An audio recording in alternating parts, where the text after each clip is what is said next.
All Hey, how's it right. going, Shane? What's up, brother? What is I'm up, Nick? I I'm am Nick. excited. I'm Nick Perro. This is Shane Yirak, and we're here for some Palantalk because we're Some going to be calling out Palantalk. the techno-fascism. That's right. Your And favorite show where we talk about the video game nerds who are destroying our country. That's right. Those World of Warcraft tryhards who are now in charge of everything. whoa, don't be calling out World of Warcraft tryhards. Well, they No, no, tried too no. hard. They tried too They hard. it's They not tried too it's hard. they make the World of Warcraft tryhards look bad, right? It's Yeah. their fault. They're slandering the name of one of the ultimate video games of our Oh, there time. we are. And we're on Substack, I see now too. How's it going, everyone? Welcome. Hello, let me pull up the live here on my phone Yeah, so I can see let what's me get going this on. live broadcasted out too.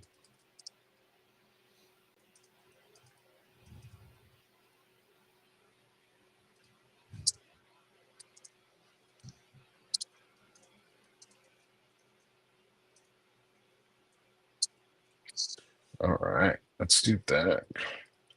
Post it out. Rocking, Rocking. Hey, Shane, rocking. it's great to see you, brother. How are you doing today, man?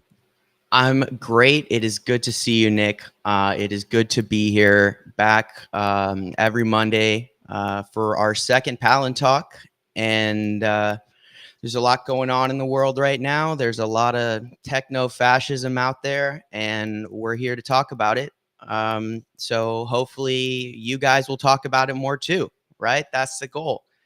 Yeah, yeah, that's the goal. And that's kind of the need too, is we're in a state right now where things are blowing off a little bit.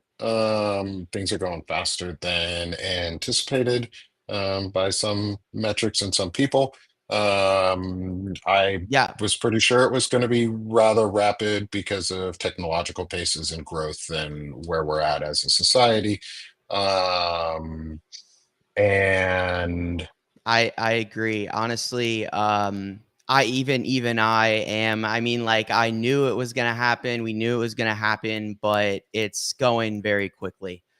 And like you said, once it started, it was like it's that runaway. It's a runaway train. And there is no brakes. Like, and it is really full blown in swing, guys. Like Mhm. we're not going to sugarcoat it for you.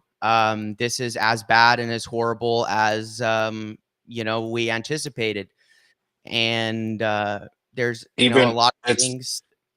it's Go ahead. probably even worse.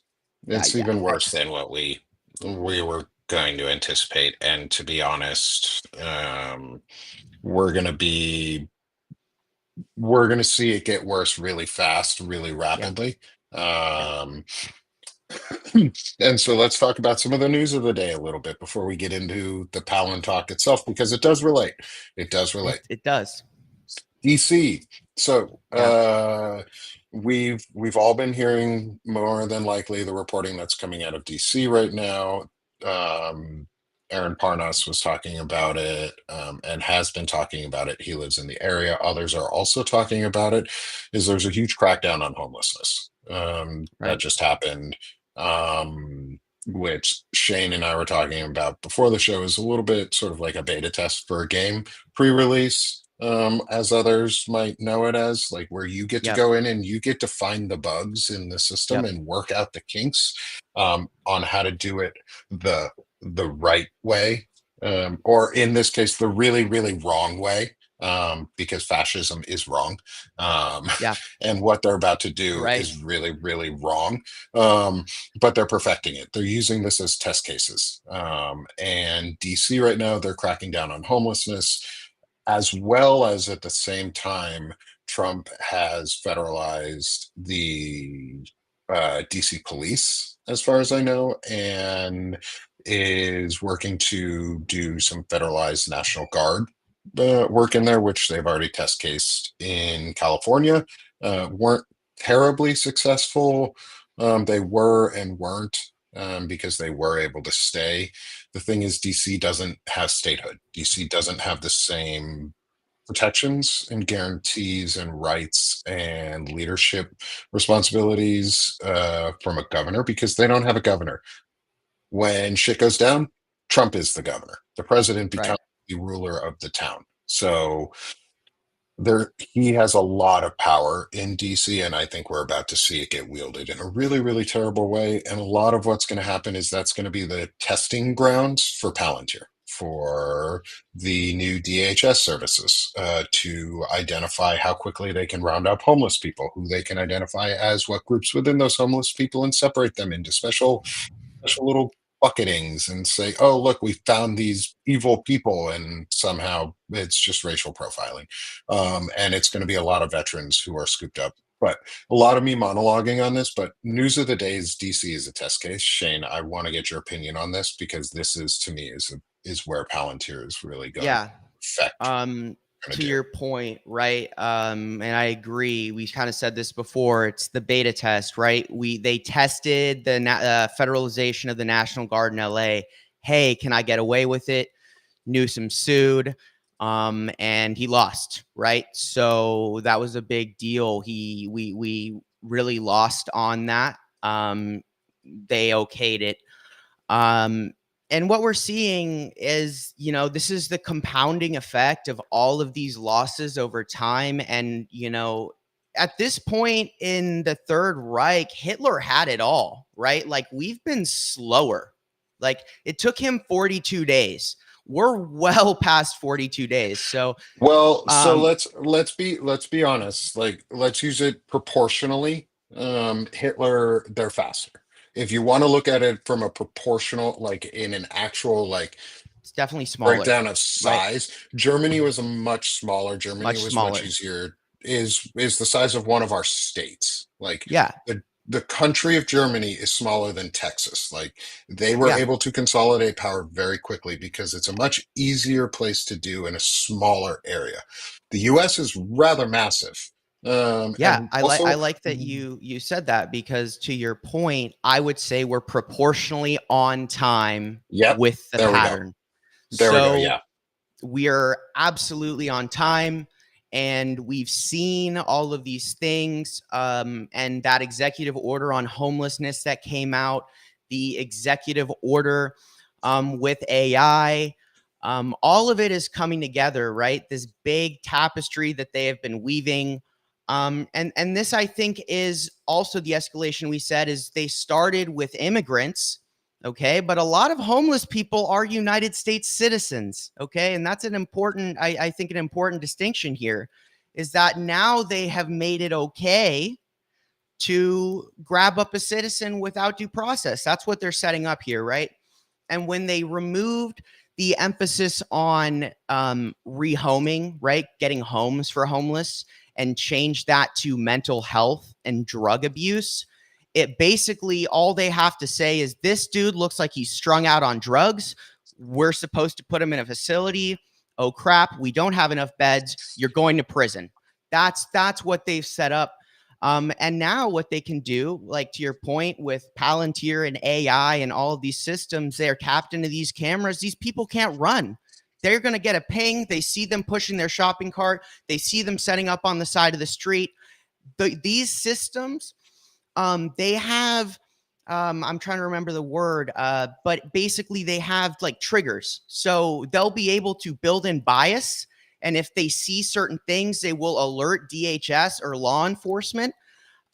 So now effectively, they're going to be able to just find these people wherever they are. And we have to, again, consider we haven't seen the side effects of or DHS and ICE being better funded than the Marine Corps. Okay. But this is where it's all going to come into play here. This is where they're going to roll out the money. This is where they're going to roll out the people. This is where we're going to see it. And they're putting it on display. They're making a spectacle in the capital of our country Mhm. to make a point. They said we can do it So here. We can do it anywhere. Go ahead, Nick. So let's get into that a little bit too, is the spectacle, but also the homeless. I want to first, I want to key in on the homelessness part and the mental health stuff because those tie in. As a veteran, I'm gonna Yeah. I'm going to tie these into some of the veteran stuff that's going on too, because it's like you said, it's a tapestry they're weaving. Project 2025 laid it out. They told us what they wanted to do. They told us how they were going to do it. They told us at the pace they were going to do it, and they're doing it in that order and those steps. They are effective. We are blocking them in areas and we're slowing them down, which is what we need to do. Like people need to like guard expectations up front is we can't stop this fully. We have to embrace the fact that this is here. This is coming, and this is like we have to just be willing to figure out where we can win and where we can slow down. Shane, I know you talk about it a lot, is like slowing things down and making sure that we have time to get to where we need to because things are here. Palantir is here, AI technologies are here, and we live in a police state. DC specifically is a police state. It's the Yes. most heavily policed part of the country and has the most cameras. It's the capital. It's the easiest one to justify to put that type of technology into place. So they're going to do it. They're going to justify it because, like it was said in the chat, is so put it up, is the Guardian is saying that Trump declared and has declared repeatedly that it's a public safety emergency. And yet, violent crime in DC is at its lowest. Like in a long time. Yeah. Everything is safer now than it was. He's using all these public things. But getting back to what we were talking about um I want to for touch like on the the emergency thing though really quick yeah, because I yeah, think it's important. All of these actions they take, one of the essential things they need is to declare an emergency. Emergency yes. powers are what allow them to do these things.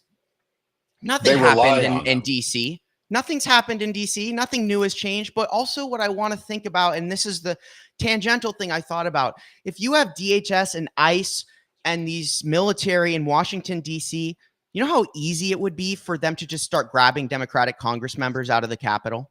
Like Mhm. it's there's no difference at this point, right? They could just march in there and arrest them for nothing, no due process. It doesn't matter because they have militarized the Capitol. So I would be very concerned. And one of the big things that, and I was last night, I went for a swim and I was sitting there looking at the stars, just thinking. And I was sitting there thinking to myself, what we have left is Congress. If we can get Congress back, you've said this before, Congress makes laws, Congress can do these things.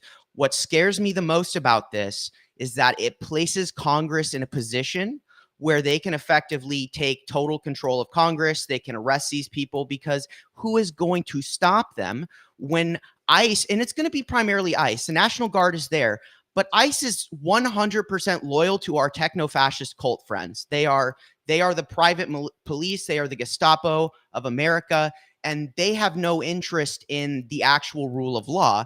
They Palantir are is built into them. Yes, and they are well paid. They Mm. are taken care of. And of course, if you're going to have people do these bad things, if you're in ICE right now, you're balling. I think the signing bonus I saw was like $40,000 just to sign on, right? And they Yeah, get like I think it was up to healthcare. 80,000. I believe it, right? So And it's they're like, paying off student loan debt too. Imagine yeah, that. It's funny how we didn't have the fucking money 2 years ago or a year and a half ago to pay off student loan debt. I had just gotten approved for mine to be paid off. I've been out of college that I'm paying on this student loan debt since 2012, I think it wow, was. yeah, So I've been paying forever. So they're using things to get bonuses in and get people incentivized to go in. So I'm going to tie this into a point that someone in the comments is yeah, making, yeah, yeah, Tim, for sure, is about the money because that's an important thing. Is they're incentivizing people to come on into ICE. They're putting a right, whole bunch of money into getting the Gestapo and paying them because they're saying, "Oh, look at all these jobs. Come serve America. Come do the patriotic thing. We'll pay you pretty decently to do it too, and we'll pay off your student loan debts if you have any, and we'll give you this big signing bonus." We don't have the money to deport millions of immigrants out of this country. We don't have the money to deport what is it? 24.2 million Hispanic people, or whatever the number is of actual Hispanic people in America. They said they want that number gone. They want that number to zero. Like, we can't forget, it's not the illegals that or immigrants they want, or aliens, or whatever you want to call people, whatever the term is. The people who are here illegally, migrants, are not the ones that they care about. It's the rest of us that they want. They're just using the migrants as a test case to get you used to the idea of scooping brown people up off the street. And no, we don't have the money to send them out of this country. We don't have unlimited funds, because guess where all that money went to? It's going out of the bonuses and into people's pockets, and they ain't going to spend that shit. They're going to spend it on crypto, and that crypto is just going to go right back into the tech bros pockets. And it's just a vicious cycle that leads right back into Palantir, Trump's pockets, and Dogecoin and shit like that. And guess Yeah. what? All of these people are now living under Palantir's control because, oh, you work for Palantir. You don't work for DHS. You work for Palantir. You work for You do Stephen what Miller, right? they Like want. Yeah. You he work he took for Stephen unilateral Miller control of and ICE, Peter right? Thiel. And Peter Thiel. And like we'll talk about Thiel, but there's one thing you said that I think is important, and a lot of people probably don't know about this. One of my passions is geopolitics. Okay, so there's beyond American politics, geopolitics. So Bukele, our friend who we sent everyone to CSOT, well, he just pulled off the heist of a lifetime, and he basically got himself president for life. So he's in full blown control of El Salvador. Well, if we go back, he told Trump he was going to build American specific detention facilities. Okay. Mhm. So those are being built. What he says goes in El Salvador. And it's crazy because he has like an 80% approval rate. He's exceptionally popular. So he nailed what they're going for, what Trump couldn't be, because he pulled off the social media aspect. He was young, he was popular. So if he says something is going to happen in his country, it's going to happen. So we also need to be fundamentally aware that they will start.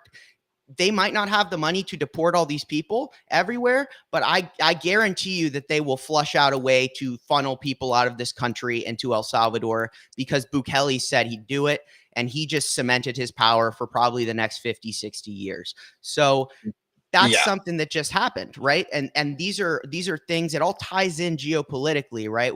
There's a lot of bad people in the world. If you look around, the a lot of dictatorships are coming up, right? You've got Orban in Hungary. You've got the guy in Turkey, who is like, he's been there forever. You kind of pay attention.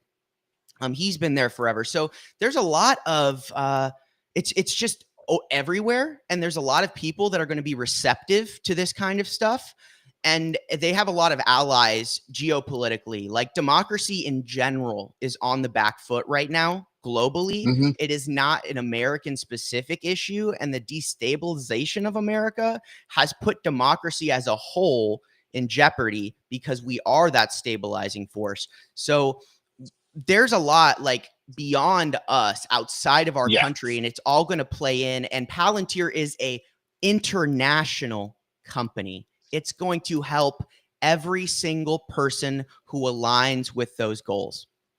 Yeah.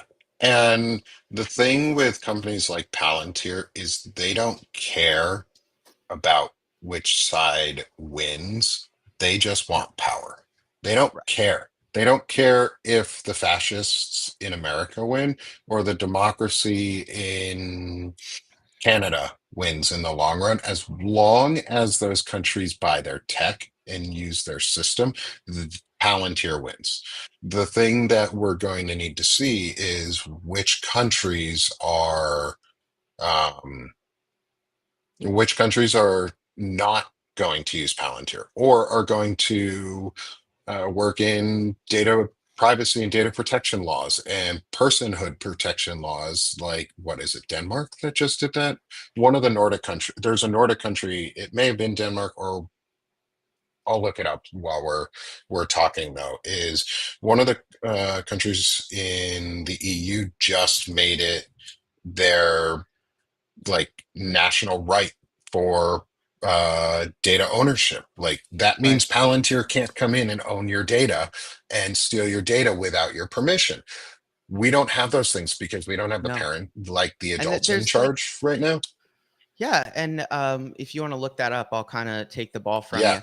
you. Um, is very interesting. So this happened to me. Okay. So I work at a store that happened to install Flock cameras. Okay, Flock. If Ooh. you trace it up the chain, it goes back to Peter Thiel's investments. It goes back to Palantir's tech. So they use ALPTR, automatic license plate readers.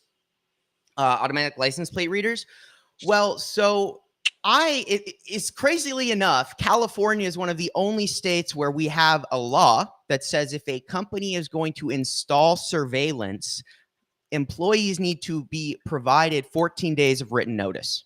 Okay. Which is fantastic, except, well, this private company didn't do that. And I'm observant, unlike, because I know we talk about these things. So I noticed these cameras. I looked it up. Well, these are Flock cameras. I drove both of my personal vehicles, my fiance's and my car, to work.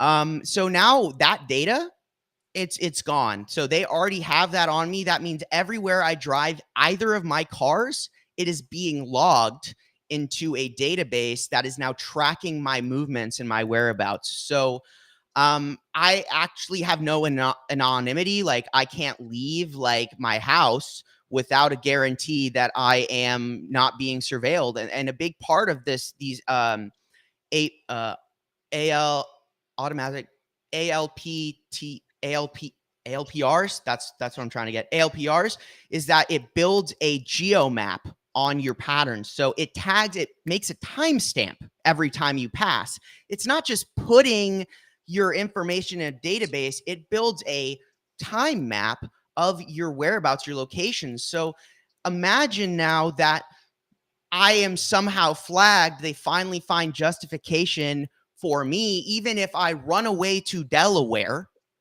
If one of my plates gets flagged and these cameras are everywhere, I looked it up yesterday. 70% of the American population is within range of these cameras. And to Nick's point, this is happening faster than we thought. Once they went up, that was it. Like it wasn't a matter of, oh, once they go up, that's it. And they put them up. And that's what we're seeing, Hmm. right? Like that's the technology. They flushed it out. And I want to also point out that just yesterday, 5 Al Jazeera correspondents were killed in Gaza City. They were assassinated. Okay. These people, Israel didn't know their whereabouts. One guy was just killed walking out of a tent. All right. So they just found them and he was dead. They looked Yeah. for him because they're planning to invade Gaza City. It's one of the big stories right now. They're killing these people because they plan to go in. But the point I want to emphasize here is that there was no one like reporting on where he was. They just had cameras somewhere. They pinged him and he got taken out by a missile just like that. Right. This is the capabilities that we're looking at right now. It's not. And this is what Flock has done. And there is some lawsuits out there. I know ACLU has one ongoing. I don't remember the state, but for violation of Fourth Amendment rights and privacy. But at the end of the day, the data is there. And this is something Nick talked about. Once they have it, they have it. That's it, right? It's Hmm. over. And to his point, he said, like, we have to accept that terrible things are going to happen. And we need to keep talking about it. And that's what Palantalk is. But we need to actively shift the conversation away, not only from the politics of this, but to our own personal safety. Because we are genuinely all at risk here. And I'm not going to say that you shouldn't be afraid. Like you should. I'm afraid. Nick's afraid. We all should be afraid. This is the scariest. This is a nightmare. Okay. This is where Orwell's thought police come to your house because this is it. Right. So I made a note a while ago and I was like, we all read those dystopian books. This is the dystopian future we all read about. Buckle up because this is just the freaking prequel. Okay. Like Yeah. this is the prequel. This is what the prequel looks like. And that's, unfortunately, that's what and it happened very fast. So going back to what I was saying, Yeah. because I finally found it. It was not, it's not a new law, but it is one that I was able to look at into more and see the difference. So the European Union, I come from a tech background, so there's various tech laws about data privacy and data security. The US has some of the most lax laws. We have very, very, very few, if any, rights really to our data in the US, other than they have to ask permission to use it, basically. And like you can't leak it, but our data rights compared to, say, the EU for the GDPR, which is the, let me make sure I actually give you guys the right words, because I always use the acronyms, but I never have to remember what they always stand for. Um, so the GDPR is, I believe it's the global data,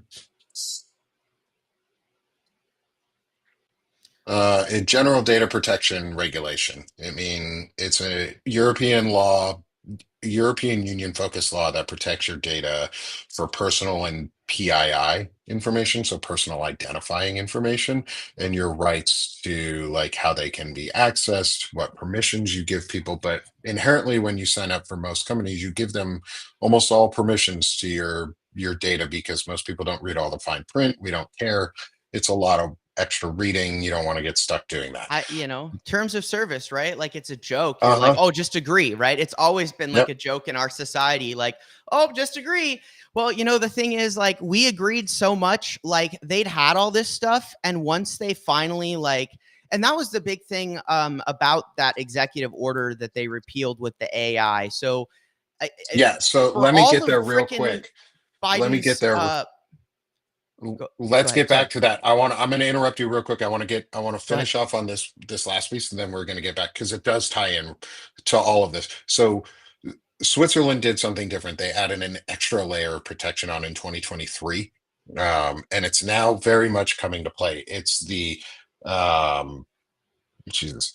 It's the Federal Act on Data Protection, and it means that you own your data. Right. Basically, you have to explicitly give permission to use certain data.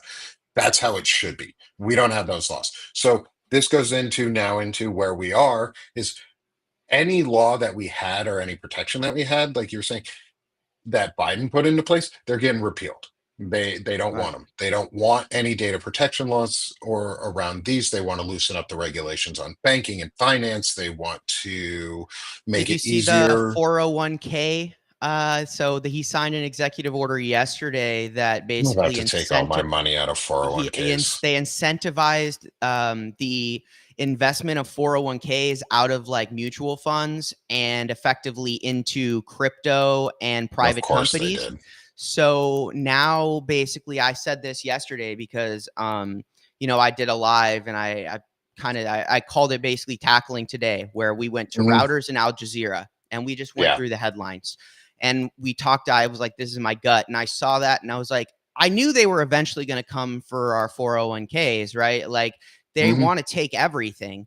They want to And they're going to consolidate take all that of our too, wealth. all of our wealth. And what they're going to do is they're going to pressure these companies to put all of your 401k into SpaceX or into OpenAI, right? That's hmm what they're going to do. And it's going to inflate their wealth. So honestly, I will say to you right now, just as is important, take a hard look at your 401k and you should decide whether you want to take the penalty or risk it, to be honest with you, Yeah. because that's where it's going. So I'm young. I I don't I have a lot won't of disagree with that. I won't disagree with that as someone who's slightly older, like who has a 401k. yeah. Because I've worked at companies and I have money invested from it. It's not as good as a pension. Like I would much rather have a pension than a fucking 401k because then that would have is guaranteed money. But a pension requires the government, and the government ain't going to do that right now because our government is actually actively trying to hurt people instead of help people. So somebody said it in the comment earlier, or in our chat earlier, is when the government is afraid of the people, you have democracy. When people are afraid of the government, you have tyranny. Well, that's what we got. We got tyranny. We got fascism here because people are afraid of the government and what they're doing with it. We're going to tie this all back to what our original topic was the homeless Yeah, shit that's going on in DC, because like we said, that's a test case for what's about to happen in other places. There's already reporting that they want to do it in New York City and that they're going to do it in New York City. Do you know what the next step from there is, like, on talking about, and this is not, I'm not trying to make people afraid. If you're not afraid already and you haven't focused that fear into like action. meaningful action, like this is meaningful action. Shane and I talking is meaningful action because it's getting you all engaged more too, but it's also keeping us engaged and ensuring we know what's going on. Is if you're not angry already, you fucking should be. Like, they're coming to New York City. That's the next step. And he's already said, and when I say he, I mean Donald Trump has already said he wants to deport Zohran Mamdani. He wants to report, he wants to deport and denaturalize from his citizenship Zohran Mamdani. He wants to, like, strip him of being a citizen and send him out of the country. If he takes over New York and is able to ensure that, say, Flock security and their cameras are everywhere, and Palantir and its systems in DHS are integrated everywhere, which, oh, by the way, they are, and they don't have to fall under Posse Comitatus Act. They don't have to fall under any of the escalation policies normally attributed to the DoD because they're not part of the DoD. DHS is part of an internal policing and security service and monitoring service. It's the Department of Homeland Security, so they get to do everything they want in the homeland pretty much unchecked. Um, Thank you, Bush, And for that. And I want to thanks add something everybody else for keeping because that. Yeah. yeah, here's my fear. So my fiance has autism. Mhm. The deadline for the cause of autism is coming up here in September. Yeah, in about a month. And they built that database. It Hmm. exists. I am very scared, and I genuinely am at the point where I don't know if like we need to leave because what we're No. seeing is like um they have that database Hmm. and they know where she is. They have Flock. They have her license plate. There is no. We've seen that they can do this. So I will Yes. never stop speaking out. But what I have to say is I need to think about her safety, and Yes. that. So I'm not there yet, but I'm very closely watching this because Hmm. if the escalation occurs, we need to be ready to make sure that everyone in my family is safe. Full stop. Yes. Right. So, Yes. So to your point, because you sort of implicitly asked it, is should we leave? When do we leave? Do I need to leave? Is that's a deeply personal question that you have to, and people in our chat and our subscriber bases, like, you have to make that decision yourself, is if you want to leave or if you feel like you need to leave from where you are. Like, if you do and you're able to, then maybe you should. There are safer yeah, it's up places to within you. the US that you could go live. There are safer places outside. The thing is, don't leave if you can. Don't leave the US because that's what they want. I was Yes. talking about it this morning, about parenting, with Yeah. Dana Dubois and my friend Soso, who's a psychologist. And my point on it is, from a political side, you can't leave. Like, we can't abandon areas, specifically red areas. Like, I live in Arkansas. I live in a very, what would be considered a fairly conservative area in general. It's not really conservative. It's progressive with bad ideas. Um, it's libertarian is more what I would say. So progressive with bad ideas because they don't like taxes, whereas taxes work, and they're useful. Um, but the thing is, like, if we abandon these areas, they get worse and they go faster into autocracy. Like, Yeah. if you can stay, build your community. That's the way Yes. that we build safety. Isn't by And fleeing, it's by identifying ourselves, who is safe near us, and really establishing a safety net in a communal right. area or backstops. Like if Shane say we need to have an exit strategy. Let's say this because exit strategies are real things. Like you Right. should have a go bag. As a Yes. prepared adult, you should have a go bag. If you have children, you should have a go bag for your children too. What is a go bag? It's a bag that has about a week's worth of clothes and some canned foods and things in a prepped bag that go, you take it, you leave everything else behind, and it's got enough that you and whoever's with you. So each person has their own bag. So if your child is big enough to carry a backpack, they get their own small backpack that fits them that has some of their stuff in it. It's stuff that they take with them that if you have to leave, you take it. Everything else stays. You go. Yeah. I, But you have to have a strategy of where you go. And that's where our communities come in. Like, where does Shane and his fiance go? Where do they go? It's fiance, right? Or yeah. girlfriend? Fiance. Where do you go? Like, that's a Right. real tough question is what happens if you need to go and how soon do you need to get there? Well, we're here to talk about like build those, find those now and do that before it's necessary because it's better to have a plan and not need it than not Yeah. have a plan and be stuck without one. Yeah, we have go bags, right? So we have those things in place. Like we could get in the car and go, right? And we recognized that a long time ago when they announced the database. And I want to hammer that if it were just me, I wouldn't leave because it's not me. It's about my fiance. So it's about being prepared to take care of those people. But I do want to hammer Nick's point. If we leave, they get um, what they want.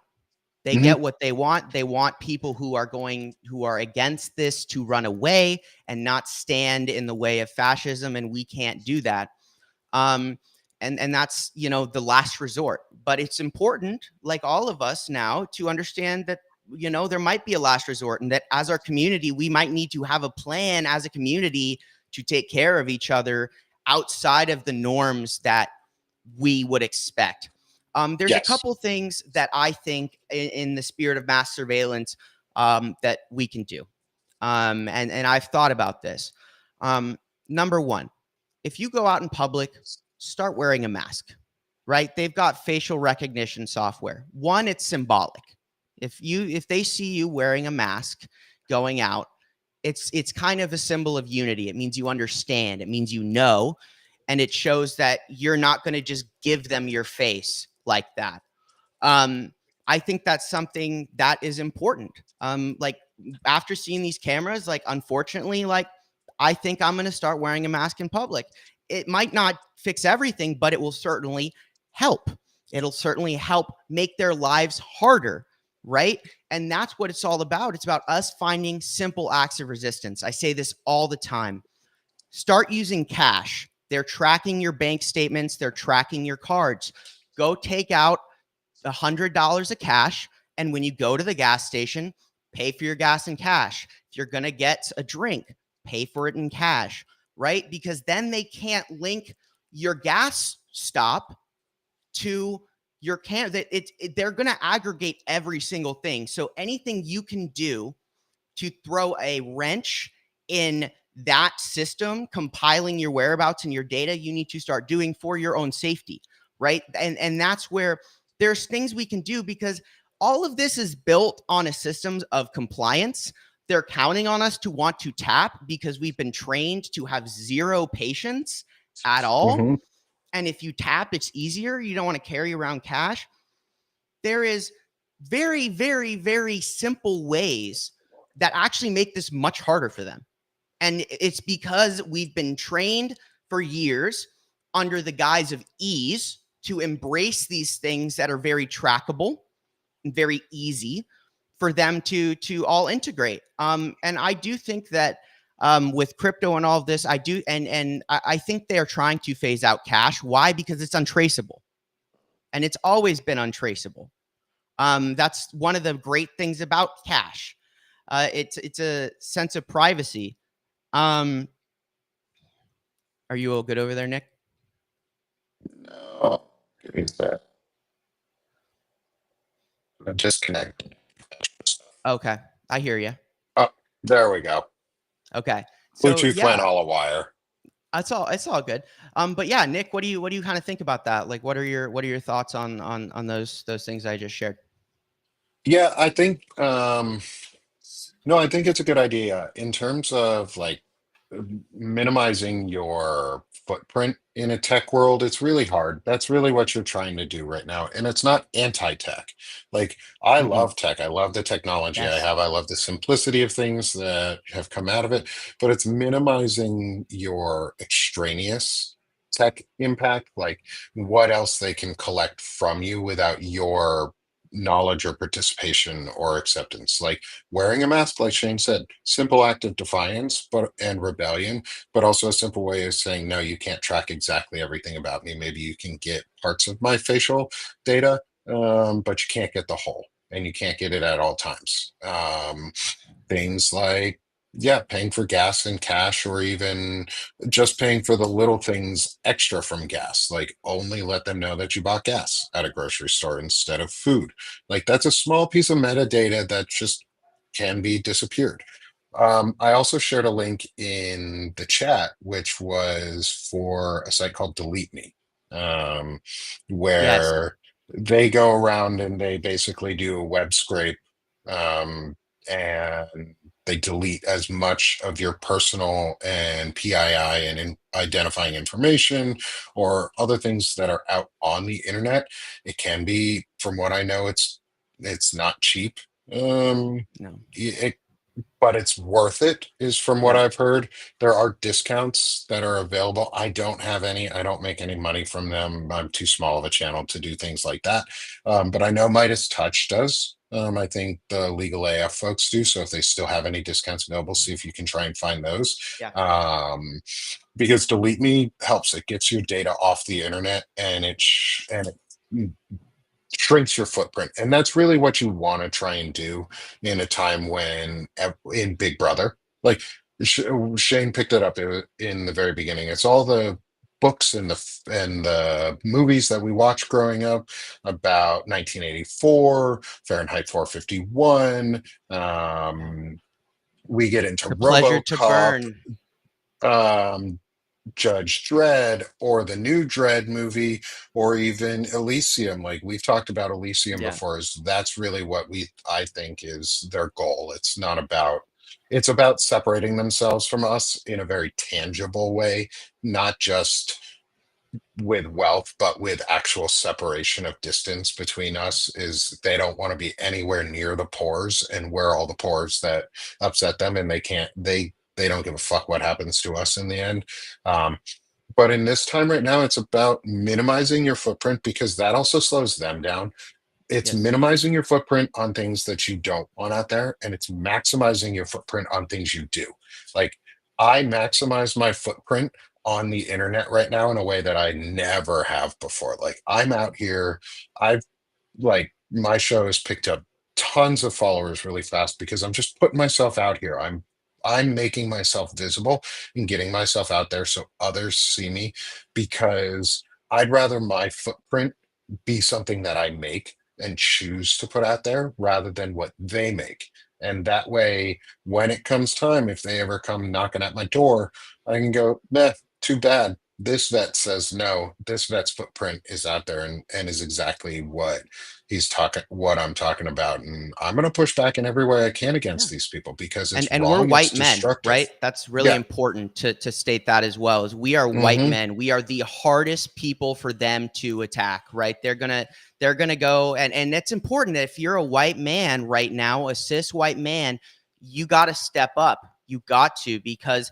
they are we are the people they want on top, and we need to Hmm. refuse to engage in that kind of behavior because it's pathetic, despicable, and it's the most, weak and pathetic thing that one could ever really want, is to put themselves above other people on the basis of their own insecurities, that they need to be some sort of alpha individual. I mean, look at Stephen Miller, look at Russell Vought. They're weak, pathetic people. They clearly have no self-confidence, and they need to have their money. Look at Peter Thiel. These are all people who are ashamed of themselves and need their money and their power to even have a semblance of self-worth. And they're using their white manness to elevate themselves. And they knew that if they're already weak and pathetic, they just need money and the color of their skin. And that's their only value that they have within themselves. And that's why, again, if you are a white man, if you're at a protest, you stand in the front. Okay.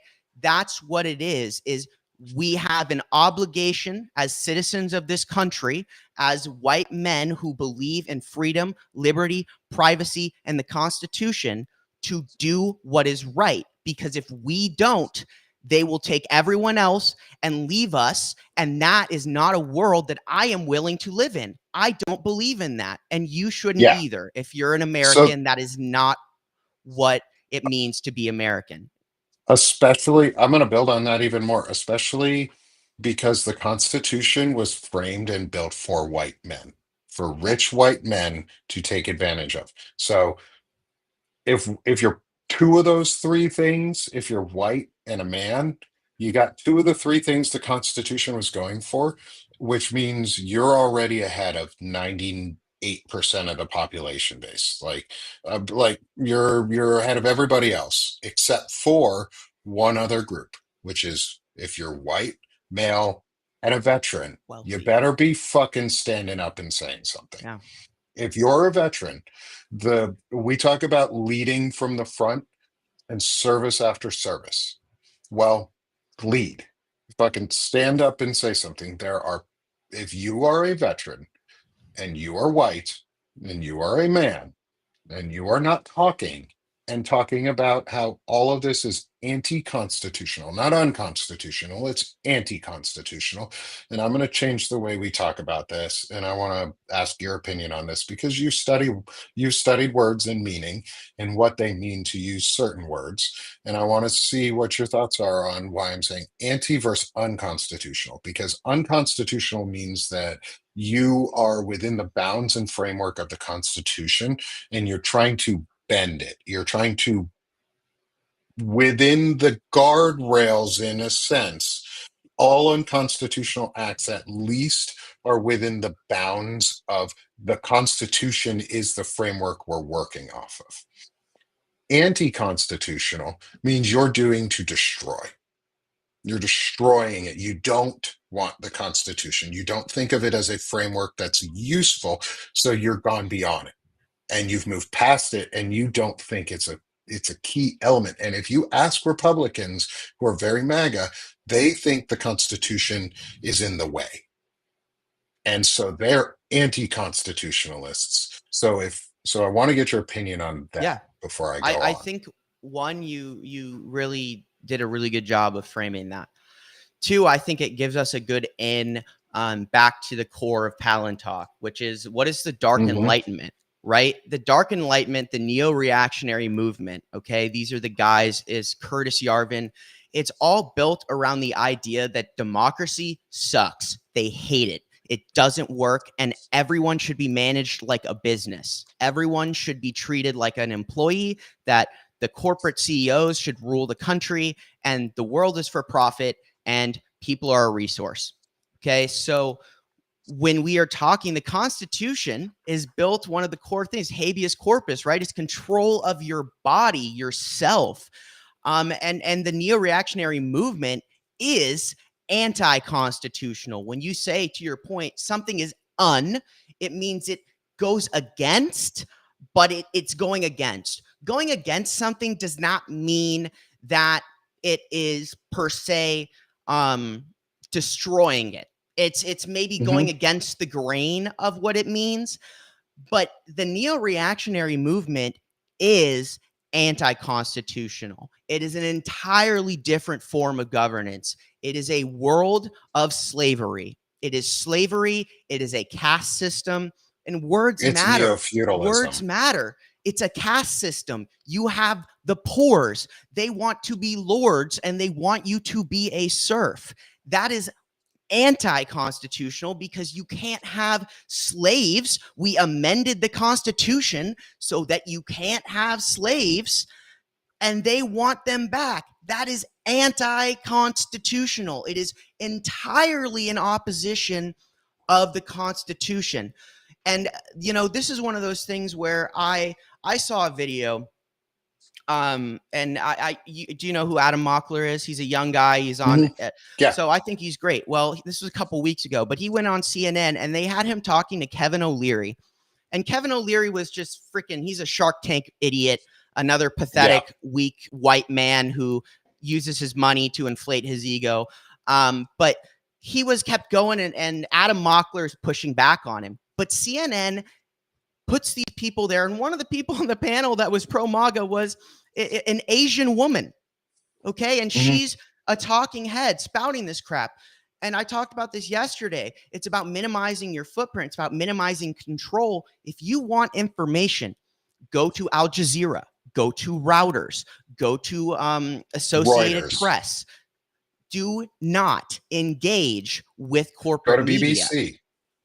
Well, BBC sometimes, because it is, the UK is in dire straits right now. They are like, yes, but it's still much more democratic than we are. Yes, I agree.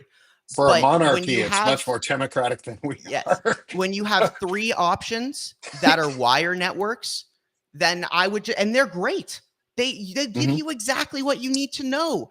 And guess what? With a wire, reporting, you make your own opinion. That's the beauty of it. You interpret it. They are not interpreting for you. It's a big part of techno-fascism. It's a big part of authoritarianism. They need to do the interpreting for you to keep you submissive so that you do not resist. Why are they attacking our government data reporting institutions? The Bureau of Labor Statistics, Housing and Urban Development, NOAA. Why are they destroying National the satellites? Labor Relation Board. Right. Why? Because they need to control the entire narrative. And make no mistake, CNN is complicit because they give Kevin O'Leary, they give this woman a platform to normalize like they are some sort of opposition party. They are not arguing for something unconstitutional. They are arguing for something anti-constitutional. Palantir is an anti-constitutional organization designed for suppression, surveillance, and manipulation. And that's they're a core Trump part even of that. said it. Trump even said it today. He said it today. From what I heard, I won't. This is not a direct quote, at least my reading of it, because I'm not reading it out from somebody else. But there was a quote that came out today that was fairly close to, "I don't need to legislate. I just do it." That is what a dictator does. That is what an authoritarian does. They don't need to legislate. He thinks of himself as a monarch, as a god, as the king of America, as the ruler of the US, whatever he wants to call himself, as the Doge King, as the fucking giant testicle who's in charge of our country because he sucks and he's just soft and weak. And that's the thing I think and one of the big things is, like, going back to it, it's they're weak men who are just spouting their insecurities as strength, and that's not strength. So part of this too is like calling out our own and confronting it head on and saying that's not strength, that's what weakness looks like. Strength is what we're doing. We're not telling you guys what to think. We're not trying to tell you what to think and what to do and how you need to go about living and what you need to do within your life specifically. What we are trying to do is help you see that there are tools you can do to minimize your own footprint. There's tools you can do to protect yourself. We're trying to help prepare you. We're not reading off the news and all the topics of the day, but they are important because they lead into our conversation. But what we're trying to help you guys do is is ask questions. Like Shane's whole thing, from what I've gotten out of his whole thing as a third party person in the whole Firebrand project, is you pick up that torch and you run with it. You ask questions. You lead the charge. You're the one who is out front, who is holding the torch and the firebrand for others to follow. That's what it means to ask questions and not submit. Like, we're asking questions so that y'all can ask questions and build community. Like, build your community strong and start asking questions now. Ask your neighbors what they think about these things. Be direct. The time for gentle Americans and the passive left is way past. Like, if you're not part of the fuck you left yet, get there. If you're on your way to the fuck you left and you just want to be like F you left so you can be a little bit more PC, maybe join like the slightly less fuck you left. Like, you still got to be part of it. Like, now is not a time to be passive about these things, because the more we talk about it, the less that they have control over us. And that's the human factor in all of this, is the key part that they cannot control. We put out content, we put ourselves out there, but if you can get other people who look like us, white people, calling you out, again, we're calling ourselves out here because we need to lead the charge, is white people, it's our time to say no to this shit and don't participate in it. Don't make it easier. So use less of your data. Pull your data back, make your data private, use cash if you can. If you can. If you can't, I understand. Like, that's where we are. Do not invest in crypto. Whatever you do, do not invest in cryptocurrencies. If you have crypto, get the fuck out of them. Unless you made the damn crypto, get out of crypto. Like, it's bad. It's not safe for you right now, because that is something that you don't really have control over. They'll lock And it. you're saying They that, lock it. and to your point with crypto, like I said in the beginning, you look at your 401k, because if they put your Mhm. 401k into crypto, you're screwed, guys. You're screwed.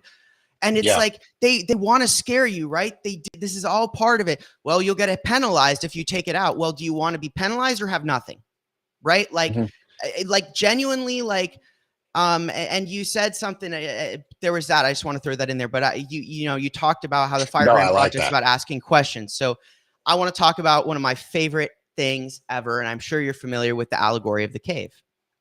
Mhm. If you I take actually a very step am. back right now and you look at our world, one of the first things I Mhm. wrote about was the allegory of the cave. We're living in the allegory of the cave. We are looking at the shadows being cast by the fire. That is what we are seeing. That's what your screen is. That's what the corporate media is, guys. They built this fire, and they're using corporate media to project the normalization on the wall. And we don't even know we're in chains. And the crazy thing is, and that's why I love the allegory of the cave, is once you step outside, the world is incredible.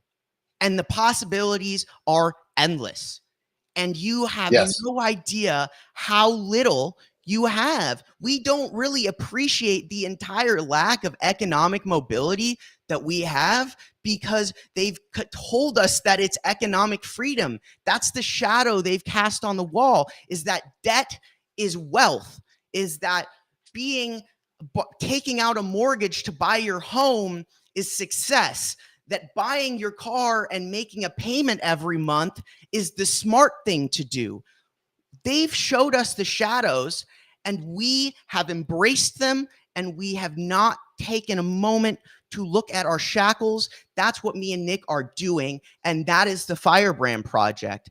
It is looking at our shackles, looking down and seeing that we are shackled and that we don't Mhm. need to be, and that those shackles are arbitrary. And unlike in the analogy, we have the power to get up, turn around, and leave.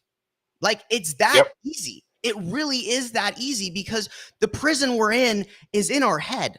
The fear that has been built around us, around these financial systems, is in our head. At the end of the day, you don't need to go to a mechanic shop to fix your car. You don't need to go to Discount Tire. I guarantee you someone could come over. I know that they've got a freaking impact gun. They can help you rotate your tires. Okay. They know Harder. how to Trade fix with your your engine. friends. Like, or like there is an abundance of things that we've been trained to spend because we are supposed to, because that's what being American is. And it's not. Mm-hmm. Being American is being free and believing in liberty and believing that I believe in the words of the Constitution, but Thomas Jefferson owned slaves. Okay. So let's be very honest with ourselves. The Yeah. Constitution was an idea. But the beautiful thing about ideas is they are up to us to interpret, and they are up to us to evolve. And the one thing about the Constitution that was good is it was built to be a living document. And we chose to sit there in our shackles and play with the shadows that were cast on the wall. Like, and we don't have to. That's the No. incredible part. Like there is literally so many simple things we can do. Like, everyone take out your 4 if everyone takes out their 401k money, okay? Yeah, we take a penalty. They want us to be scared. Guess what? That's a lot of money they use to make money. It hurts them. They are more afraid of us ceasing to participate than they are of us. All of their power is dependent on participation. It's dependent on us believing what we're seeing. And that's why the internet is incredible and it can be used for a platform like this. But the part of the internet they use, those are the shadows on the wall. And they have framed those shadows as progress, and they are not. And that's where we can, change that. If they're going to surveil us, fine. How about we all look at the camera and flip it off every time you walk by with your mask on? Okay. That's what I do, because, all right, you're watching me, assholes. I'm watching you. I know what you're doing. Like, be Yeah. defiant. Don't be afraid. Be defiant. Don't be afraid. It's our choice. And it's okay to be afraid. But if you're using that fear, fuel your defiance with it. Do not allow it to, don't let us telling you you're being surveilled make you stay in your home. Instead, Mm-hmm. listen to our tools we're providing you, use them and share them. And Yeah, do the then change, do the shift in behavior that protects you without forcing you to isolate. They want us to stop going out. They want us to be afraid of everything. Fear is the motivating factor. Like, fear is the factor that they live on and that we can get around. The only what is it? The only thing to fear is fear fear itself. itself. Well, let's stop being afraid of fear, because the what courage is, and we've forgotten what bravery and courage looks like in even in a modern age. Like, you can be brave and courage without having to put your life on the line. Bravery is just acting with fear still there.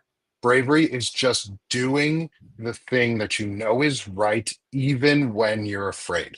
Small acts of bravery are bravery. Small acts of courage are courage, because you're doing it. You're taking the step to do it. And every time you take that step, you make space for others to do it too. And if you use your privilege to its fullest extent, I don't care if you don't have very much. If you look white and you are white, you have more privilege than other people. Start accepting that fact and stop being afraid of it. I'm not afraid that I have white privilege. I'm not mad that I have white privilege. I'm mad that other people don't also, that they don't have the same privilege, where I don't have to have white privilege, where it can just be we all have equal privilege. Like, that's where I want us to get to, but we're not there. So if you have white privilege, fucking own it. Own your privilege to make space for others to be able to join in the conversation and ask questions. Do what Shane said, ask questions. Be local. Find your neighbor. You know a friend works at the tire shop. You know a friend who works on computers. You know friends. You have friends. You know people who just do all of the things you need. Build your community strong by foundational roots of self-care. Those that care is building each other, is using each other.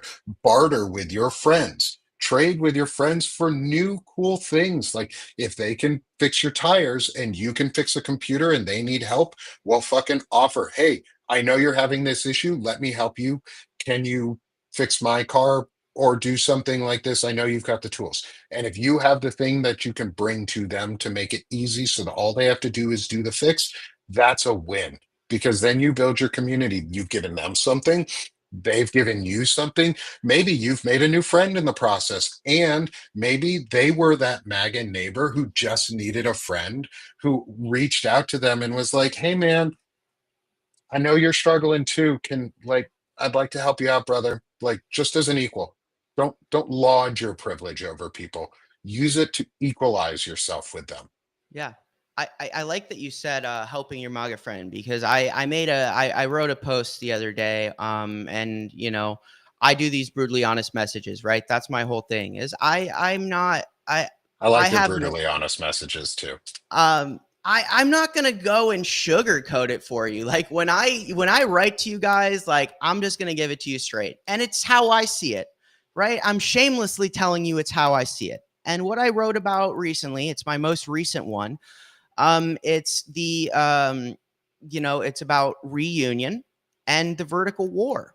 And at the end of the day, if you have a neighbor who's MAGA, they probably can't afford the groceries too. So instead of saying, damn it, Trump, say the freaking oligarchs in the government are making it so I can't afford to eat. If you say the name, if you bring up the division, it'll be a problem, but you don't need to, because it's all so horrific and horrible and everyone is suffering. It doesn't matter anymore. This war is vertical. We are living through Elysium. They want to go to space and leave us in squalor on the planet. Why? Because they're a bunch of techno-fascist nerds and they liked the movie and they want Yep. to build a space station in space. That's super cool. Why? I actually think they might want a nuclear power plant on the moon so they can power all their shit up there so that they can build their freaking new rich people society on the moon and mine the earth to death and take all of its resources and create some beautiful utopia on the moon. Okay, they're that crazy. They are really that crazy. They are insane, sociopathic narcissists, and that is created by wealth. It is a product of wealth. It's a product of the capitalist society that has been created. These people just they are entirely. It's honestly like a subform of environmental evolution. You've created like a entire psychological state of being that is entirely different from normal people. Like it's the idea of like Ramses in 300, right? He walks around covered in gold. He calls himself a god. When his face is cut by Leonidas, it's the most horrific thing that's ever happened to him because he is perfect. That is actually how they view themselves, right? Why is Trump a pedophile who just assaults children and doesn't give a shit? Because they are dirt. They are dirt because to him. He can. And yeah, they're dirt and they're a means for him to pleasure himself. He has no emotional regrets whatsoever because he's entitled to whatever he wants. This is no different than these guys from South Africa that came here, lived the American dream, and then decided to take it away from everyone else, because that's just it's a psychological result of a system. And it goes back to the allegory of the cave. They want us to think that their system is the only system, and it's time for us to get up and walk out. And I think the last thing, because I want all of you to go and look up the neo-reactionary movement and the Dark Enlightenment and understand. I dropped a link for it too in the chat earlier. So that is what we are facing. We are not facing Republicans. We are not facing another party. We are facing an entire rebrand of the country, and they intend to rip up the Constitution, light it on fire, and then piss on it, and then dance on their podium they've built, because the Constitution doesn't mesh with this movement they're doing. The two are not. They can't exist in the same room, right? And They're you know what? We can exist. anti-constitutionalists. Yeah, we can exist in the same room with someone who probably got manipulated by algorithmic echo chambers and socioeconomic isolation that ended up falling in the MAGA trap. I will always say there's straight up Nazis, there's straight up pieces of crap that will use this system to put themselves above others because they care nothing about the majority of people who ended up falling into that trap. What happened is they took a little bit of the bait, the algorithm found them, and it flooded their zone, and it brainwashes people. I had someone comment on my post. They said, well, these MAGA people, they don't care. They don't want any of these things. They don't want UBI. They don't want healthcare. I think you're wrong. I think they do want to have money. I think they do want to be healthy. And I think they've been convinced, one, that the people that are telling them how they're going to get it is how they're going to get it. And also they've been convinced and wired for cognitive dissonance. And that is the people who choose to wear their shackles because they have been manipulated. That's the dark side of the internet. It's the part that no one was expecting. It's the part that we always fail to accept our own nature. That is history. The adage, history will always repeat itself. It's our fault because we choose not to look back and understand ourselves. That's the core of the Firebrand Project, right? It's about us. It's us. We are the solution and we are the problem because we are effectively the masters of our own destiny. We've always been the masters of our own destiny, and we've been convinced that we are not, that if we don't play ball, that we are not going to be successful. But at the end of the day, that's never been true. But we're living in a time now where it's going to be exceptionally scary to embrace that because the norms have been built high. The walls are seemingly very tall. But the whole thing about this and the whole thing about the MAGA cult is if you pull a brick, it all falls down. And guess what? The reason they're just abandoning their base is because they don't think they need them anymore. They don't think they need them. They don't care if they're poor. They don't give a shit because they don't need them anymore because they have. But do you know who does? We do. We need them. We need them because they're our neighbors. They're our friends. They're our family. We need them. They're our communities. You know what happens when somebody discards another person? They get mad. I don't know about you, but I think you've noticed there's a tide in the MAGA folks is they're mad, but they're not mad at us. They're not mad at us anymore because Trump told them the truth. He told them they were worthless and they were dirt, just like you were saying, that they are dirt beneath their feet. And that I don't call them oligarchs. I call them robber barons because that's an American thing. They're American robber barons. They're robbing us blind.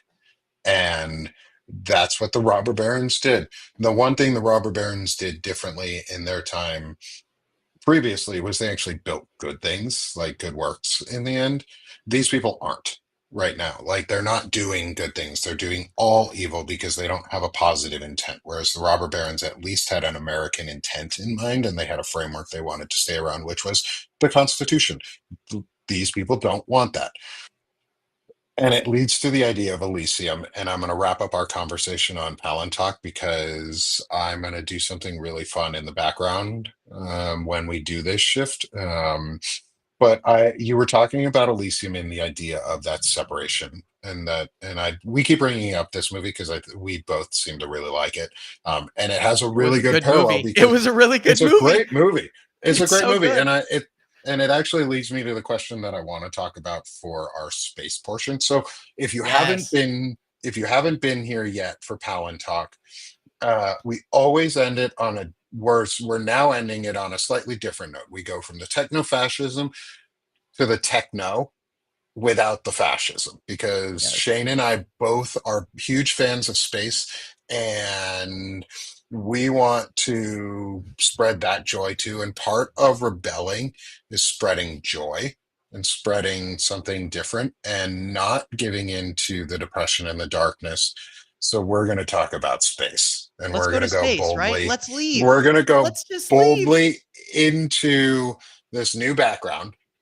And I want to ask you, because in my topic for the day, what is your favorite type of exosuit or like armor set that you've seen from like a space either movie or video game specifically?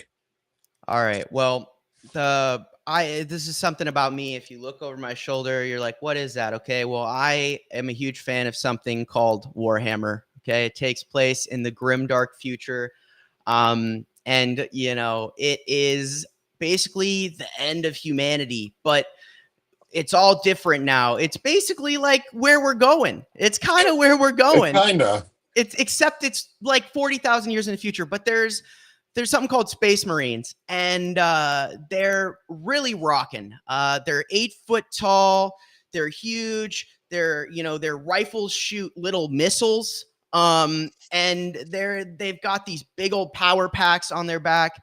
And it's so steampunk, like it's super rocking. And I absolutely love the aesthetic of kind of the bulky, it's like almost like a knight, right? They've got those heavy Hmm. pauldrons and the greaves and the gauntlets. That fusion of that, my love of medieval history and space. And I absolutely love it. I think that it's just reminiscent enough of the things we have here, but also like different. And I love it. I think it's really cool. So if you're interested in looking at what that looks like, just look up Space Marine, Warhammer Space Marine. And they're freaking rocking. This is for the Ultramarines, so it's the Omega, but that's their So sigil. So if you want the original of those, actually, I don't know if Warhammer's older than this, but I don't think it is. I'll go with the StarCraft Terran Marines, specifically the snipers, though. One because Kerrigan, she was the main female character in the story. Oh yeah, And oh she was a yeah, sniper yep. and a fucking psyop. Like she was psychic and she'll shoot the shit out of you from far away. And I always wanted to like just hang out with her and just sit there and just fucking just wait and then just kill a Zerg or like and then she got taken. But I always wanted like the armor because their suit is super cool because they can go fully cloaked and just sit there and lay down and just not do anything. It's slim. It's slimmer than the normal marine armor, which is very Warhammer style. It's the big bulky paladin look, Yeah, almost yep. like but I loved the sniper for that because it was so fun. But Did you play StarCraft? I think it was before my time. I'm too young, right? I'm 25 for those of you guys who do know. So, but I did look it up. This is badass. What I will say is I have to then, before that though, I have to go to the roots of what made me love space, and it was Okay. Star Wars. Star Wars. Okay. Yeah. I idolized clone troopers as a kid. I wanted to be a clone trooper because they, uh, you know, and Mm, you got the stormtroopers there. sort of like this Um, guy. the phase two Star Wars clone troopers. So that's I Hmm. believe that is that's movie 6. That's that's not 6. That's 7. This one? Um, yeah, Oh, that's the from the newer series. the newer ones. Um, So yeah, my love was actually there was an animated show called Star Wars: The Clone Wars, and it doesn't even matter if you're like 100 years old or 15 years old. It was literally the best Star Wars show ever because they oh took yeah. that space between the Phantom Menace between Attack of the Clones and Revenge of the Sith, and they just blew it up because it was Hmm. multiple years. And my whole love and obsession with the clone troopers was always that they were so noble and they were individuals, right? The Yep. stormtroopers, they weren't. They were just they were ICE agents, right? Like they Hmm. did what they were told. But the clone troopers were different. They decorated their armor. They believed in what they were doing. They were fighting for the Republic. And despite the fact that they were all the same, they strove to be unique and different. They all named themselves. And I just thought that, like, I idolized that. And I think it's made a lot of who I am is like, I respect that. Like, I love the honor and the nobility and the sacrifice that they were willing to, put down for what they believed in. And it's like my problem with Star Wars has always been I am so sad when I watch Revenge of Hmm. the Sith that it like hurts me to watch 4 through 6 because I'm like, God, the Republic was so good. Like they killed all the Jedi. Like I cried when I watched Revenge of the Sith the first time because I'm like watching all my favorite Jedi die. And I'm like, this is so horrible. Like, So why? did you watch the movies in order of 1 through 6, or did you do it the original order of I four, did it the five, six, original one, way, two, three? Okay. Okay, because I which know a is, lot of there's various philosophies on how we should be watching these movies. And if you're a Star Wars fan, watch them however the fuck you want. Like, yeah, I just always the last say, three are kind of different, and they're like they're okay. I like them. I love the stylistic choices and like the lightsaber battles and the fights, but I don't like the storyline because they tried to be too much of 4, 5, and 6 again. But I get it. Like the Clone Wars, best show, hands down, best it's animated, the best especially thing. animated George show. Lucas, Dave Filoni is Star Wars. Like, I truly Hmm. believe that. Like, he is the beating heart of Star Wars. Like, Dave Filoni wrote that whole show. And when they canceled it because Disney bought that, like this goes, my hatred of Disney goes all the way back to when they bought LucasArts and they canceled my favorite show as a kid. Like I have Yeah, beef because it took them like 5 years to finish the last season. And especially if you watch that show, you have so much understanding and empathy for Anakin and when he yeah. becomes Vader. And but that's why I had a problem with the last 3 movies, What mind was you, because okay? they Okay, undermined his sacrifice. yeah, He took him and he jumped off, and you're like, he finally redeemed himself. And then Palpatine's just there, and you're like, are you yeah, kidding me? Are you yeah. absolutely kidding me? Like, that's the whole I was plot. so mad about that. It's the I was whole so mad plot at is like Anakin there were redeeming so himself. many other bad guys too. Like they I could have know. added new Force bad guys. There are like they took my beef with Disney is they bought all of this stuff and then they took the expanded universe and all the books that I read growing up and they said, yeah, that's not part of the universe anymore. And I was like, no, the fuck you. Like you Are don't you a get to tell canon me nerd? what's part of the Are you am like I a big on canon canon? nerd? Yeah, Oh like yeah. like I read the books as a kid. Like yeah, I read the Star Wars series. yeah, Like the new movies pissed me off almost more so because they just skipped all of the parts of Luke's adult life where he was a Jedi and he was married and he had kids yeah, and Han and Leia and their kids and how that fucked up the whole universe with all of them having kids and yeah, bad shit happened. But like I was so mad when they got rid of it and then I was like, you know what? Disney doesn't get to tell me what I like and don't like about Star Wars, so fuck them. yeah. And Yep. I'm glad they brought some of it back because you're right. Like Rogue David One Filoni was the is only movie I really think that they nailed. I think Rogue One was the best Star Wars that came out of Disney. They did a good it's job. hurt so hard to watch. It's so hard to watch that movie. It's hard. It's It's about so hard to sacrifice. watch. It's so hard to watch too, especially because you watch that and you're like, everybody's gonna die at the end. I Yep. already know the ending, and Yep. they all die, Yep. and they do, and you're like, oh my God, I hate this. And then and then they started Andor, and then I got rid of my Disney stuff, so I can't watch it. But then I see clips of it, like where they're actually returning to the true essence of Star Wars, which is it's a political show. Like if people don't know this about Star Wars yet at this point, you're living under the rock of the people who think that the Empire was the good guy. It's the Um, death of democracy. yeah, it's literally a parable of the death of democracy and the rise of It fascism was and based on the autocracy. And Republic.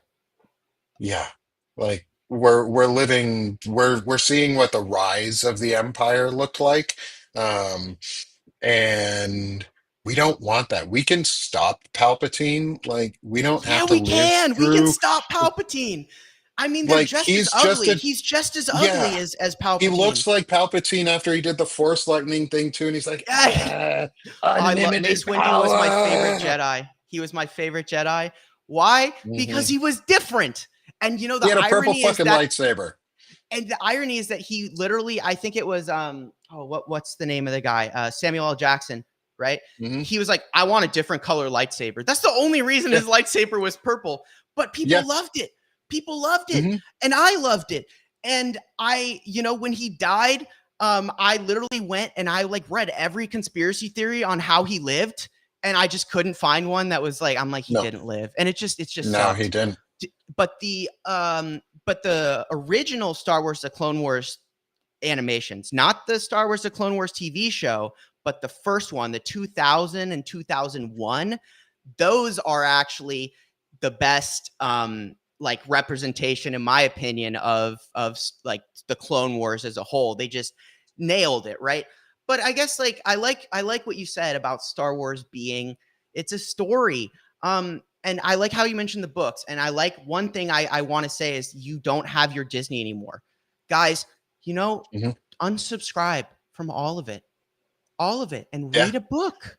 Read a book. get all the I just get all started the old reading. books. I started They're out reading there. like Warhammer. It starts, there's a series called The Horus Heresy. It's like the beginning. It's 54 books long. I'm going to read the whole damn thing because I don't want to watch this crap anymore. Like engaging with these, because they own all of it. These things used to be good, right? To the point where like when LucasArts, the original makers of Star Wars, were making Star Wars, and the only reason the last season was good is because they had at least the brain cells to bring back Dave Filoni to write it. If they hadn't, it would have sucked, right? But Yeah. like our media is a cesspool. Like look at I always like to talk about Transformers. 1 and 2 were pretty good, and now they're fighting like animals. Like, or you know what the best Transformers Hey, was? hold on. Don't be knocking Oh, on the Beast Wars. Like, I'm from the original Transformers. Like, I grew up on Transformers. So I'm 35. So I Transformers was out when I was born, but I grew up watching it, like the original movie, the Beast Wars series. That's an old thing, man. Like, that ain't new. Like, but the did they Beast do Wars it a stuff. service? Did they do it a service with that movie? That's my question to With the you. newest movie, no, they didn't do any service to any of the They, Transformers in those yeah, they movies. But ruin what it, they did a right? service for is Netflix did a good one. And Oh yeah, surprisingly, Amazon did a good one recently too. Like the Transformers Prime or whatever. No, not Prime.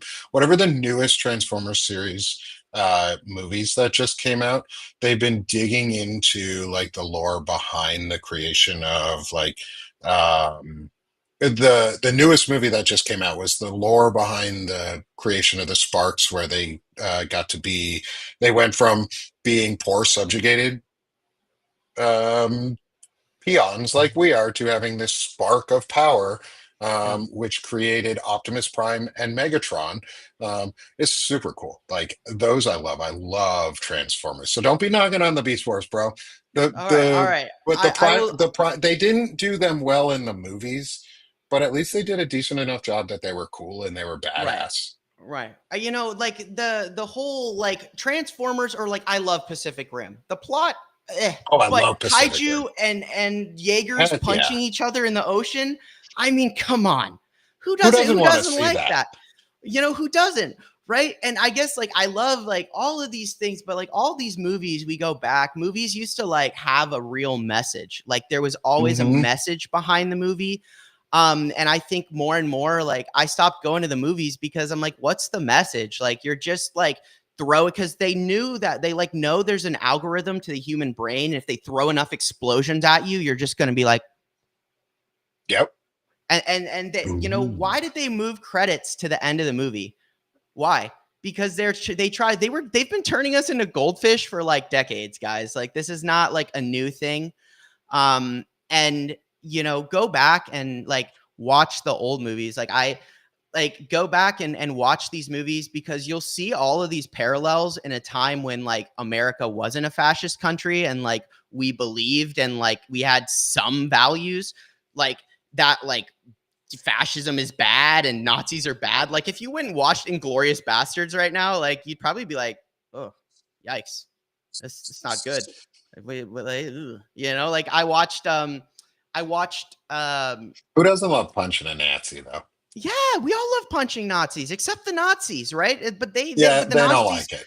they don't like it. But you know what else I watched is Meet the Parents yesterday. Charlie, my fiance, uh, told me, you know, to watch this movie, and they know he said something along the lines of, he was like, yeah, I like he showed Ben Stiller in the movie a teddy bear with a camera in it, and he's like, I could, you know, they're watching, you could be watching me everywhere I go, and he's like, isn't that a violation of the Constitution?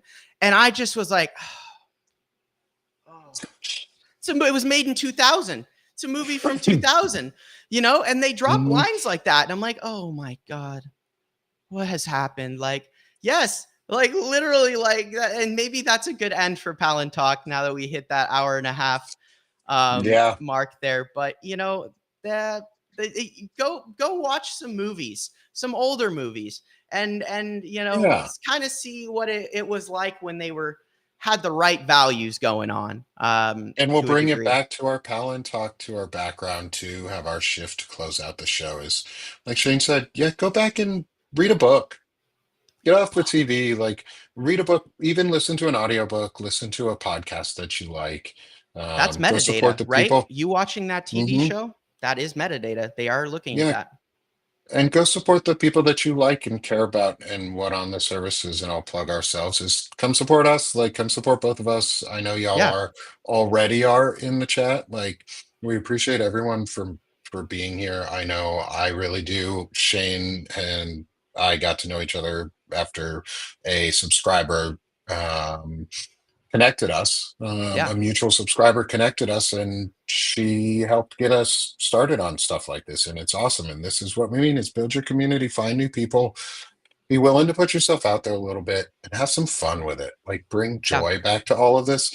Because something I like to talk about that the fascists cannot control and the techno-fascists can't control is they cannot control the arts. They cannot control us making art and being creative. So go be creative, go have fun, go do something enjoyable, and just put it out there. Um, and be there for each other and make your communities and make your metadata small. yeah. So Minimize your Shane, metadata. Let's end with that. Like, yeah, I think that's a great end. So, what, like, here are the tools that we're going to give you to minimize your metadata. Okay. When you go in public, wear a mask. Very easy. We had COVID. Everyone's got one. We got lots of masks. Okay. There's more masks than there's people in the world. I guarantee it. Okay. wear a hat. Wear a hat. Um, uh, Try and use cash as much as possible. If you're getting gas, maybe go to a different gas station every week. Make yourself a little less predictable. Um, eh, Watch less of these shows. So, all of these things, minimize your metadata. It's very easy. And also, if you're out in public and you see another person with a mask and a hat on, you understand each other. You know you're not alone, right? You Mhm. know, like it's these things, visibility is going to help us. It's going to help us feel strong, and being together. And that's what, at the end of the day, we talk about these super scary things here on Palantalk. But at the core of it, we end with something we both love and something we both enjoy, and that's how we're gonna keep it going. And you know, hopefully one of these days I'll be able to get in there with you know, on one of your wizard councils. I'd love to Oh, hop in there absolutely. at some point. But my work schedule as a wage slave is very difficult these days. Um, Well, our Wizards councils are shifting on Fridays to be in the afternoon now. okay. So you may have the chance to jump on in and hang out with I us. would love to. I could be what is it, Balagast the And in Brown? What's fact, this? if you're Radagast. around on, oh yeah, Radagast Brown coming out of nowhere every so often, just come covered in like mushrooms and shit. so Absolutely. that I you think know there's you're okay. some in my You got to grow backyard. a beard though. I You got to start can't. I working. can't. Can you make an exception, please? It's just not Oh in my yeah, we genetics. can give we can give an exception. Yeah, I know just some folks don't have it in them. I would love it. I think it would Um, be cool. and to think about a thing about metadata, we're going to be doing this is a big piece of metadata that's going to be coming out for us. Is I'm going to be launching something new this weekend with some friends on the Wizards Council, Frederick Pogue and Lawrence Winterman. We're going to be doing a huge event this weekend, starting in the afternoon, all the way on Saturday, all the way through Sunday, into Sunday. Um, and we're going to be talking civics. We're going to be demanding action from our leaders, and we're going to be demanding some stuff around our favorite asshole Epstein and the Trump files, because we're going to put some backbone back into this country. So look out for a cool announcement at the end of the week, coming out for a new publication. Shane, I invite you to come on when you have the time, and Absolutely. join us and come talk about stuff while we're on. We're going to be on for at least 24 hours on a live Oh, I'll stream. definitely stop by. Um, Yeah, and so everyone, please stop in. It will not be under the sick of the shit with Nick, but I will be calling it out and boosting it on my channel because it'll be a sub publication of my own too. Um, but look out for it, y'all. We're going to be doing a lot because there's a lot of action that we need to do, and we're activating ourselves and demanding more activism from others. And that's what you should be doing with each other. So let's minimize our metadata and let's go maximize our impact, though. absolutely. That's a great line. Minimize your metadata, maximize your impact. Quoting that, Nick Pero. There you go. Hey, love it. And we'll end the show on that today, y'all. Have a great day. I just want to say We'll one talk last thing. again I want to next. I Oh, want to yeah. plug myself really quick. I want to Oh, plug myself oh, real quick. yeah. My bad, Shane. My bad. So Taking all the thunder. no, you're good. So the Firebrand Project, we just hit 2,000 subscribers. We've done that in Woot, less woot. than 6 months. Monstrous, guys. Like I can't even begin to describe. I have done social media in the past for my hobbies and whatnot. I built a channel on TikTok. It took me twice as long to get to that benchmark. So what's going on? You guys are embracing the Firebrand spirit, the project. We're growing. And as a thank you, I have dropped the paid subscribers for annual and monthly 80% for the next month. So Yeah. that will, it's really important because since me and Nick have been talking about this stuff, I've seen the algorithm get a little iffy on me. So we see these things. We've seen people buy in. Mhm. So I really need your help. And one of those things is I don't ask you to ever subscribe as a paid subscriber. What I do ask you to do is subscribe and share the Firebrand Project with one Firebrand, because each and every spark is how we make the difference. So if you're new here and you haven't met me, come on over to the Firebrand Project. We're so rocking that if you Google the Firebrand Project, I'm the top search result. That's what you call killing SEO. So it's easy to find. If someone says, oh, I don't know, send me a link, you just tell them, hey, just Google the Firebrand Project. It's the first thing that pops up. So thank you all for those of you who are here, who are already Firebrands, who have come to be part of this and to join us, and we can keep speaking out. So definitely that 80% discount, it'll help us, because what I will say is those paid subs, it will put you on a leaderboard. So that's what the Yes, it metric is. does. Yep. So Yes, that's what sir, it Nick is doing. does. So it puts you on a 79 leaderboard. rising in U.S. Yeah, politics today. yep. So I'm that down so a I little one from of the this weekend. things to fight suppression is to do the things that Substack wants, despite the fact that the algorithm will push down my brutally honest messages. But the last two have done well. Why? Because the Firebrands have been sharing them. They have been restacking Yep. them. And engagement is how we fight back on these platforms that engage in suppression. And let's make no mistake that every platform, we're going to have to fight that. But that's part of the grassroots digital movement, is knowing how they work and turning that against them. And that's what we're going to keep doing here. So check out the Firebrand Project if you're new. If you're already a Firebrand, I'm going to challenge you, share Sick of This Shit with Nick, with one person, and with that same person, share the Firebrand Project with them. That's Hell how we do yeah. it. One person at a time, one post at a Rising time. tides lifts all boats. and we rise together in this. So let's minimize that metadata and maximize that impact, y'all. Thank you very much, Nick. I look forward to seeing you hopefully on this live stream. I'll see you this weekend on your major live stream, and I will see you next Monday for Palantalk. Yes, sir. Hell yeah. All right. Have a great day, y'all.